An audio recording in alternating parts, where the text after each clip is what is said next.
দর্পণ Bangla news 24 প্রতিষ্ঠা বার্ষিকী উদযাপন হবে 14 ফেব্রুয়ারি। মাশাআল্লাহ।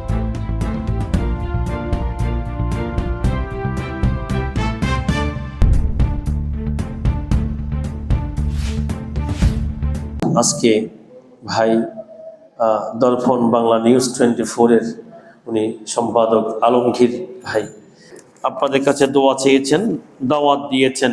আমার ভাই হাসান মিডিয়া, ওনার অন্যতম একটা মিডিয়া আছে দর্পণ বাংলা নিউজ 24, ওনার প্রতিষ্ঠা বার্ষিকী উদযাপন হবে। মাশাআল্লাহ। যা হোক, সবার কাছে দোয়া চেয়েছেন আগামী 14 ফেব্রুয়ারি।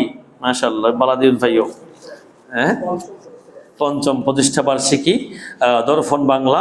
আপনারা সকলে দোয়া করবেন এই নিউজ হাসান মিডিয়া এবং দর্পণ বাংলা 24 নিউজ যাতে বাংলার আনাচে কানাচে ছড়িয়ে পড়ুক, সেই জন্য আপনারা সকলে দোয়া করবেন। আল্লাহ আমাদের সবাইকে কবুল করুক, আমিন।